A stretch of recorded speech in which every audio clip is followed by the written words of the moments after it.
Satu-satunya jalan untuk menuju ridhonya Allah adalah ikut yang mulia Nabi besar Muhammad SAW melalui mengamalkan Islam, aturan-aturan yang telah beliau bawa, yaitu dengan mengikuti para sahabatnya, dengan mengikuti salah satu dari imam mazhab. Salat bisa benar, ya tentu saja ilmu ma'adzikir ngaji. Maka kalau sholatnya pengen benar, maka ngajinya perlu semangat. Selepas kita belajar keutamaan sholat, keutamaan wiridan, keutamaan zakat, keutamaan sedekah, maka kita tidak akan mampu melakukan itu sebelum kita tahu hukum-hukumnya. Maka ilmu fadhail tidak bisa dipraktekkan tanpa kita belajar ilmu masalah. Biar sholat saya benar itu gimana sih? Sholat yang pernah diajarkan oleh Nabi kepada para sahabat. Oh, saya perlu belajar fiqh supaya agama saya terawat. Bagaimana wudhu saya, bagaimana takbiratul ihram saya, bagaimana rukuk saya, bagaimana sujud saya, bagaimana bacaan saya, bagaimana fatihah saya.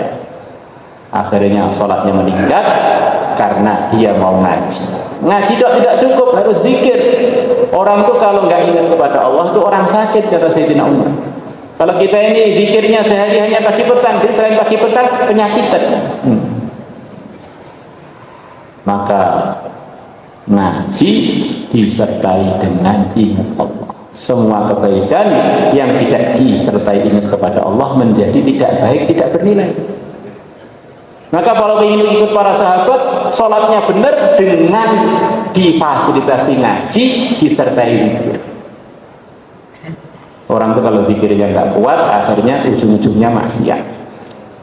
Seperti dalam kerja-kerja baik, kerja-kerja mulia, tetapi matanya jelalatan, hatinya nggak karuan, bergerak kemana-mana, ternyata dapat dosa dari mana-mana karena dia tidak berzikir kepada Allah.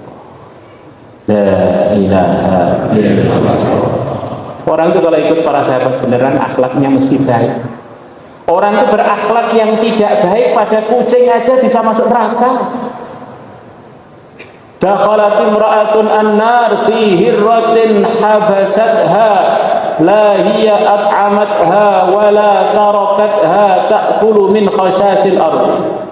Ada seorang wanita masuk neraka gara-gara kucing yang dia kurung dengan sengaja. Penjabaran dari para ulama, kalau nggak sengaja kan beda.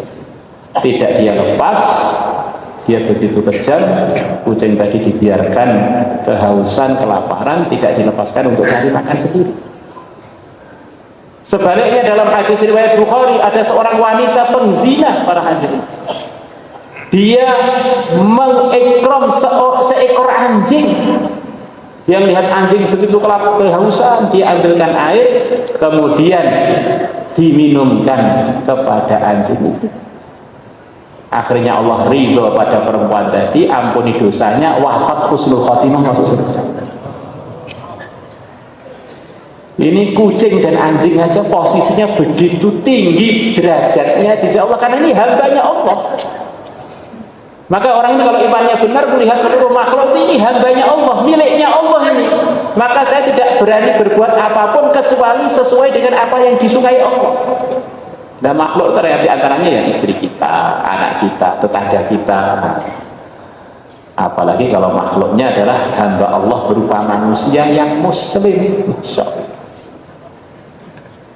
Betapa pentingnya kita menjaga akhlak kita, pergaulan kita, perilaku kita dengan para muslim. Ka'bah runtuh berkali-kali, dunia tidak kiamat.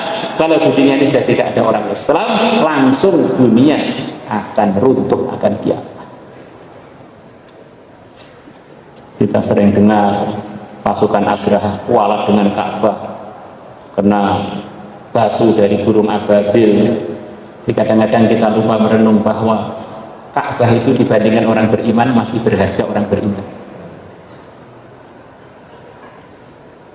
Jadi ketika dunia kiamat itu Ka'bah masih ada, tapi orang iman yang tidak ada. kemudian dunia ini miliknya Allah, fasilitas yang kita gunakan miliknya Allah, badan kita yang kita gunakan juga miliknya Allah, titipan dari Allah, maka kita kerjakan amal agama ini dengan semata-mata karena Allah. Kita kerja apa saja ikhlas karena Allah. Orang itu kalau nggak ikhlas, para hadirin, bukan nggak benar, dosa. Latihan ikhlas, ya latihan tapi langsung praktek. Kalau nggak praktek ya langsung dosa. Karena semuanya milik Allah, titipan dari Allah, kemudian kita gunakan bukan karena Allah, itu pelanggaran para hadirin. Kadang-kadang kita saya latihan ikhlas, iya latihan tapi langsung praktek, nggak boleh ditunda prakteknya. Ada 3 orang dalam puncak kebaikan, nggak usah seperti mereka bertiga, sekelumit dari apa yang mereka kerjakan, kalau ikhlas itu sudah cukup memasukkan orang ke surga. Pertama kali adalah orang yang habis-habisan mendengarkan hartanya sampai habis beneran. Mereka, orang ini disuruh masuk neraka, maka dia protes dong, saya kok disuruh masuk neraka, kenapa? Karena kamu berderma biar dikatakan kamu orang dermawan, dan orang-orang sudah muji kamu dermawan, sudah kamu dapatkan kan. Kamu kan bukan karena Allah kok minta surga dari Allah, itu gimana? Nggak nyambung. Akhirnya suruh masuk neraka. Padahal orang itu sedekah kalau ikhlas walaupun secuil roti itu cukup untuk mengganjal pintu neraka. Akhirnya kita tidak jadi masuk neraka. Yang mana kalau orang dermawan itu ikhlas karena Allah, termasuk orang yang benar-benar soft terdepan di dalam masuk surga. Itulah diantara tafsirnya para ulama mengenai sebuah hadis, nanti Abdurrahman ibnu Auf akan masuk surga sambil merangkak. Kenapa? Saking dekatnya, nggak usah berdiri, geser sedikit sudah masuk surga. Katanya begitu. Masya Allah. Kalau perlu berdiri jalan itu kejauhan. Kalau Abdurrahman Auf langsung geser masuk surga. La ilaha illallah. Kemudian yang kedua, orang alim. Orang itu nggak usah belajar ilmu agama para hadirin. Baru berangkat tok, belum ngaji. 70.000 malaikat. Malaikat yang khusus akan menyertai perjalanan thalibul ilm. Maka ada orang sudah ahli ilmu kok disuruh masuk neraka karena belajarnya bukan karena Allah, tetapi dia dikatakan alim. Akhirnya disuruh masuk. Kemudian yang ketiga adalah seorang pejuang agama, seorang dai. Orang itu gak usah dakwah 4 bulan para hadirin. La ghadwatun aw rawhatun fi sabilillah khairun min dunya wa ma fiha aw kama jalla. Sepagi sepetang fi sabilillah lebih baik dari dunia dengan segala isinya. Gak usah keluar 3 hari, 40 hari, kelamaan. Sekelumit pagi petang untuk berjuang fi sabilillah sudah cukup untuk daftar jadi penduduk surga. Nah ini ada seorang pejuang agama sampai modal dia yaitu badan dia, harta dia habis mati fisabilillah, disuruh masuk neraka karena dia kerja dan bukan karena Allah. Nah bukan karena Allah kok minta surga pada Allah, nggak nyambung.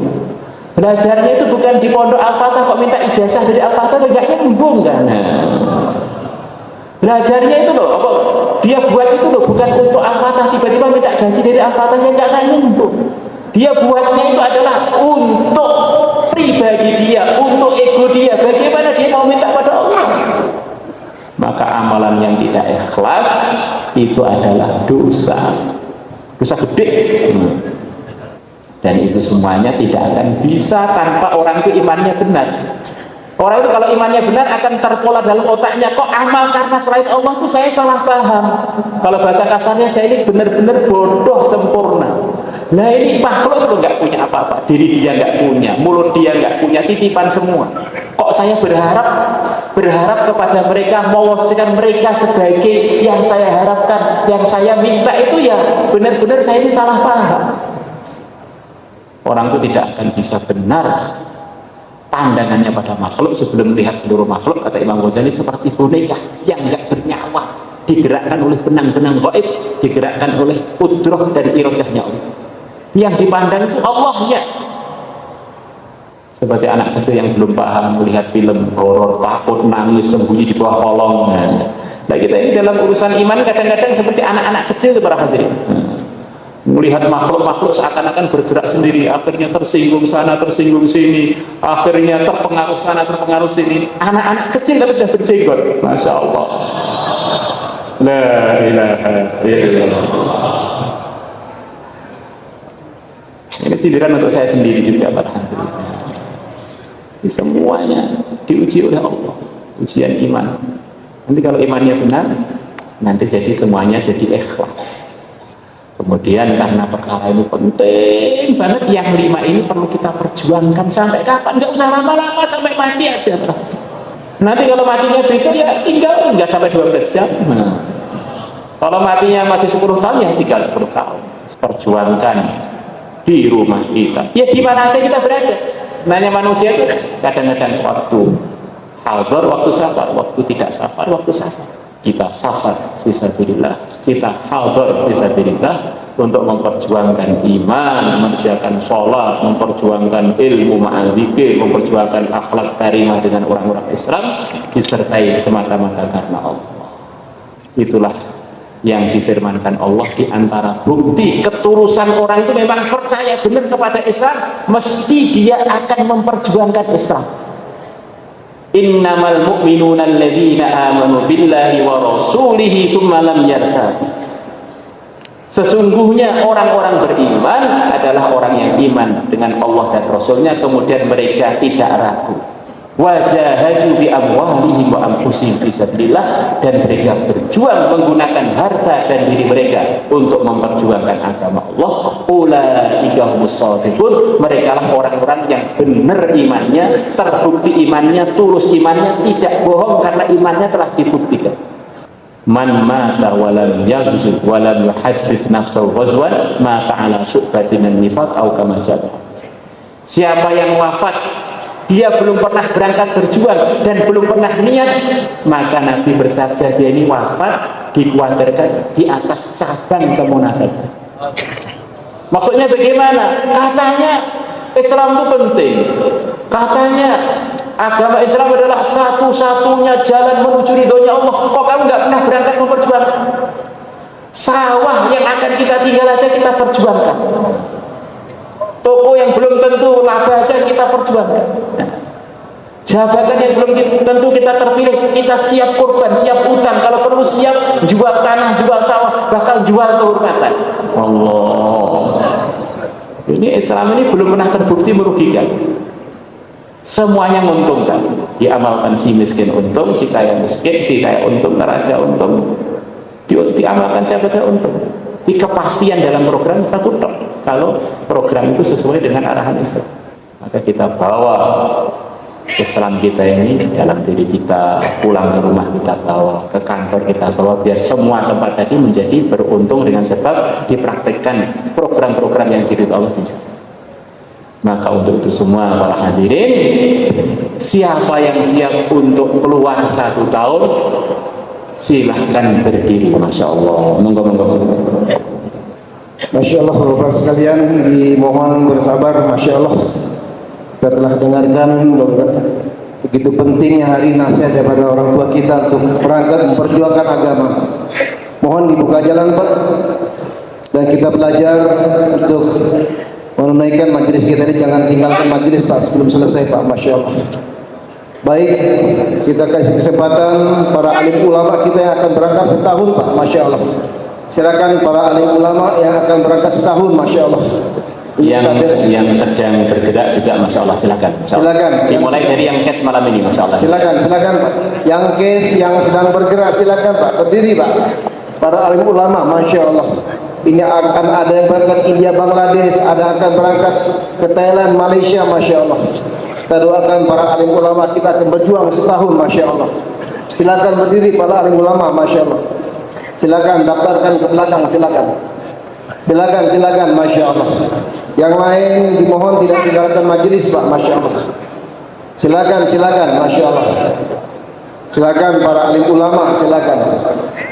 Kita doakan semoga ditolong, dibimbing oleh Allah. Masya Allah. Silakan, Masya Allah. Yang berikutnya adalah jemaah ke negara jauh. Bapak sekalian, setiap kita berlomba-lomba Pak. Masya Allah. Ya, kita harapkan dari tempat ini bisa menghantarkan jemaah ke seluruh alam, masya Allah. Ya, kita pasang bendera dari tempat sini Pak, ya, ke Eropa, ke Amerika, masya Allah. Silakan Pak, yang sudah terkena India Bangladesh berdiri Pak untuk berangkat ke negara jauh, masya Allah. Silakan. Masya Allah, yang sudah kena IPB, Silakan. silakan. Berdiri dulu di tempat Pak, silakan. Setiap kita layak untuk berangkat bawa agama, masya Allah. Silakan. Silakan, masya Allah. Tidak ada hubungan dengan biaya, masya Allah. Hubungannya dipilih oleh Allah. Kalau Allah mau pilih, kita bisa berangkat, masya Allah. Silakan Pak, dari tempat ini kita akan kirim ya, jemaah ke seluruh alam. Ya. Kebaikan-kebaikan yang ada di sini kita mau hantar ke seluruh alam, masya Allah. Silakan Pak, semuanya Pak yang sudah pernah ke India Bangladesh, tahun ini juga kita daftarkan untuk berangkat ke negara jauh. Baik yang sudah berdiri, silakan daftarkan ke belakang Pak.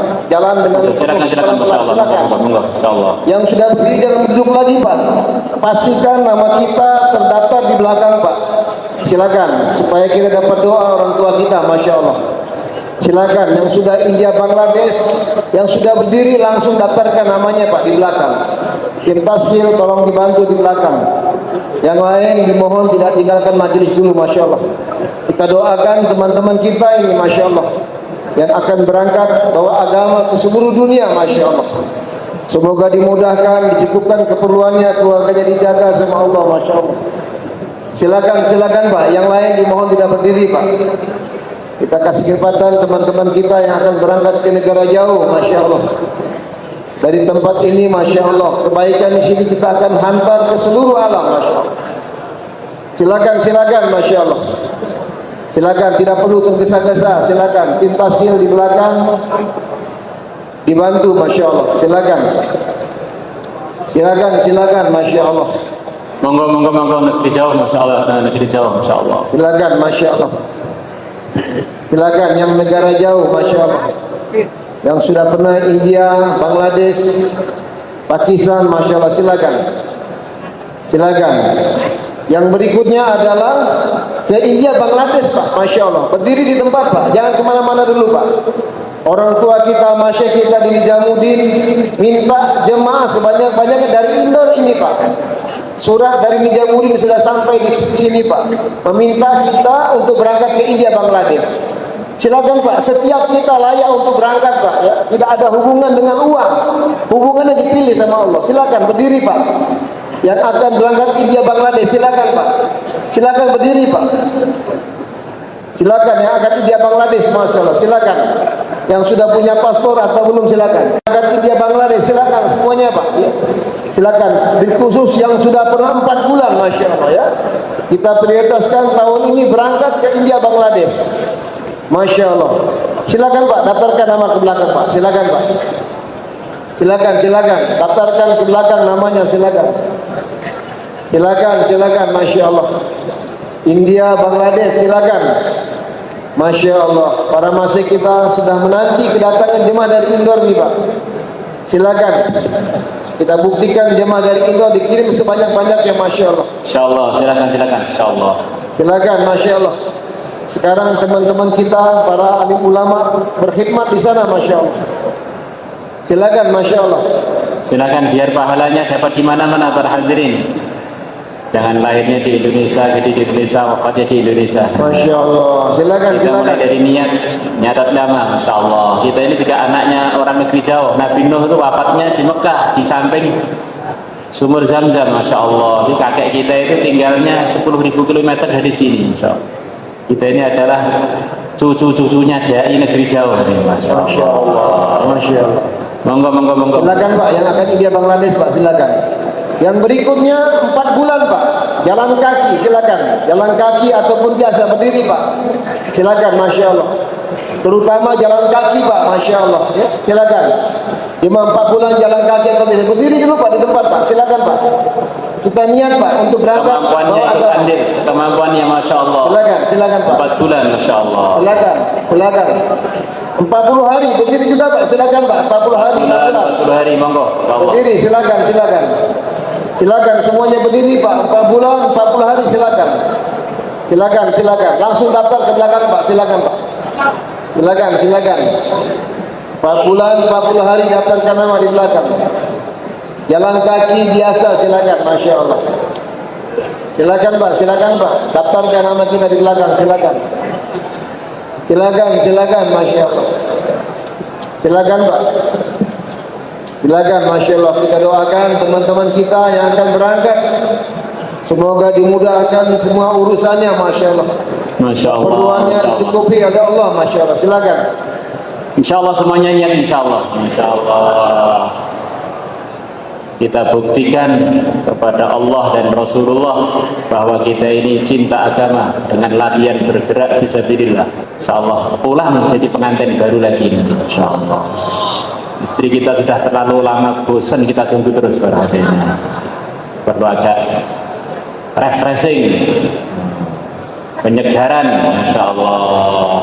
Siyahatu ummati al-jihad fisabilillah. Tamasanya umat Muhammad adalah berjuang. Selesai tamasa seger, pulang istri senyum, kita senyum, Masya Allah, keluarga jadi tambah romantis nih, Masya Allah.